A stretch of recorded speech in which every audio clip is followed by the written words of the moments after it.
неке туралы тағы да бір өте құнды еңбектердің бірі ислам отбасы құқығы деген ерғали алпысбаев ұстаздың нұрбарактағы доктор ұстаз сол кісінің кітабы.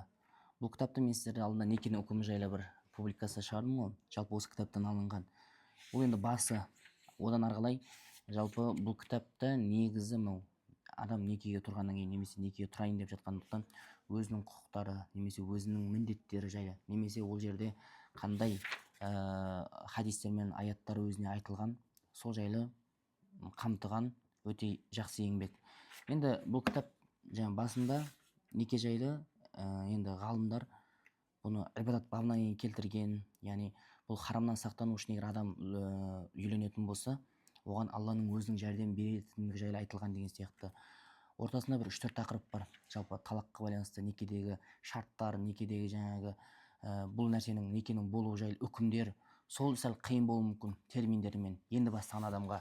Бірақ ол үшін мен өз ойым енді ауыр болады дейді осы тақырып. Бірақ мына жақта басқа отбасына байланысты, отағасы немесе әйел адамға байланысты хадистер, аяттар, одан кейін мынау әйелдің өзіндік білу керек нәрселері, еркектің білу керек нәрсе жайлы біраз үкімдер жазылған.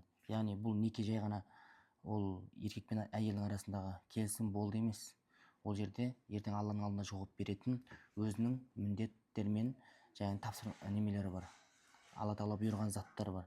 Соны білу керек. Ертең сіз күнәға түсіп қалуыңыз мүмкін дегендей.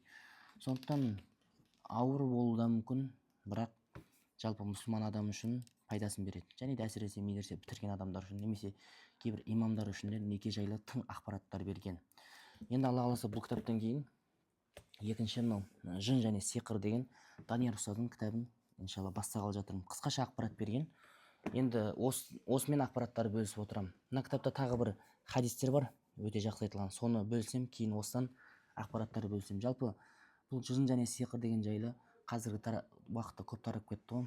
Және тағы да басқа маған келген бір кісілер шақырды осындай жын шығаруға немесе жынды оқуға. Үйге келіп оқып жатыр. Әне біреу шықты, мына екеу шықты деген сияқты алаяқтар бар да. Соларды білу керек. Қайсы шариғатпен, қайсы шариғаттың аясында, қайсы шариғаттан тыс деген сияқты. Өйткені исламның атын жамылып, кей кезде адамдардың исламға деген көзқарасын сәл өзгертуі мүмкін, немесе исламды төмендетуі мүмкін. Құдай қаласа пайдалы болсын.